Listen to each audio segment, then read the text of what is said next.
સુરત શહેર કલેક્ટર કચેરી ખાતે રત્ન કલાકારો દ્વારા આવેદન પત્ર આપવામાં આવ્યું હતું અને રત્ન કલાકારોના બાળકો માટે સરકાર દ્વારા શિક્ષણ સહાય યોજના જાહેર કરવામાં આવી હતી। અંદાજિત 26,000 ફોર્મ બાળકોના નામ મંજૂર થતા રત્ન કલાકારોમાં રોષ જોવા મળ્યો હતો।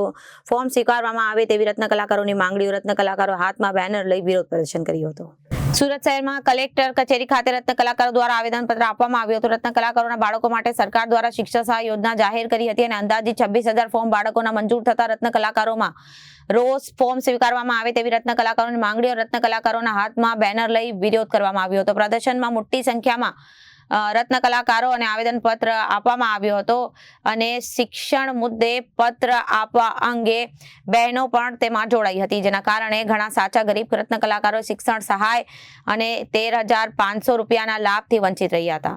તેમને પણ મંદીમાં રાહત પેકેજનો લાભ મેળવવો જોઈએ, જેથી 26,000 ફોર્મ રદ કરવામાં આવ્યા હતા અને તેને મંજૂર કરવા માટે જરૂરિયાતમંદ અને સાચા હકદારોને યોજનાનો લાભ મળે। ચૌહાણ પલ્લવી, સુરત કલેક્ટર કચેરીએ શું રજૂઆત માટે? જે આ ફી સહાય કરવાની હતી એ અમુક બાળકો વંચિત રહી ગયા છે, એના માટે અમે આવ્યા છીએ। આ જે ફી નહીં મળે તો તમારા પરિવારને કેવી તકલીફ પડે? છોકરાઓને ભણાવવામાં શું? ભણાવવામાં તકલીફ પડે જ ને સાહેબ, કેમ કે આર્થિક સંકળામણ અત્યારે રત્ન કલાકારને મંદી ખૂબ ચાલે છે, તો એના હિસાબે મહિલાઓને ગૃહસ્થી ચલાવવામાં ખૂબ તકલીફ પડે। ફી નહીં ભરવાથી બીજું બધું કઈ રીતે અથવા શિક્ષણમાં છોકરાઓ ફી નહીં ભરવાય તો પહેલો પ્રશ્ન તો એ જ આવે કે અમારા બાળકો શિક્ષણથી વંચિત રહે, કેમ કે આ વર્ષે અમે ફી ના ભરીએ તો આવતા વર્ષે અમને સ્કૂલમાં એડમિશન ના મળે। મારું નામ છે Bhavesh Tak, diamond worker union vice president. Surat collector કચેરીએ શું રજૂઆત માટે? ગુજરાત સરકાર દ્વારા જે રત્ન કલાકારોના બાળકો માટે શિક્ષણ રાહત પેકેજની જાહેરાત કરવામાં આવી હતી, મેક્સિમમ 13,500, એમાં 74,000 કરતા વધારે રત્ન કલાકારોએ સુરતમાં ફોર્મ ભર્યા હતા। એમાંથી 47,000 રત્ન કલાકારોના 50,000 ફોર્મ પાસ કરવામાં આવ્યા છે। 26,000 ફોર્મને નાની ભૂલના કારણે રિજેક્ટ કરવામાં આવ્યા છે।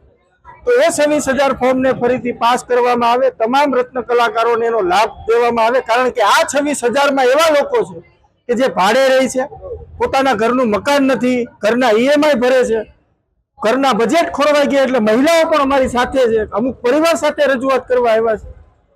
તો એ ફોર્મને પાસ કરવામાં આવે એટલા માટે અમે ગુજરાતના મુખ્યમંત્રીને સુરત કલેક્ટર મારફતે અમે આવેદનપત્ર દેવા આજે કલેક્ટર કચેરી આવેલા છે।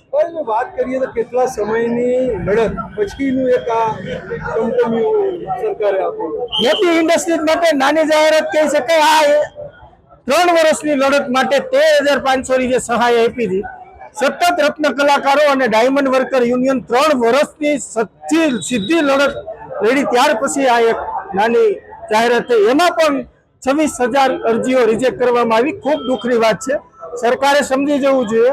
ડિસેમ્બર જાન્યુઆરીમાં ઇલેક્શન આવે છે અને આ રત્ન કલાકારો છે કે જે સમગ્ર ગુજરાતમાં વર્ચસ્વ ધરાવે છે। 26,000 ફોર્મ જો નપાસ કરવામાં આવશે તો એનો ઇફેક્ટ કઈ જગ્યાએ પડશે એ તો એમને ખબર જ છે।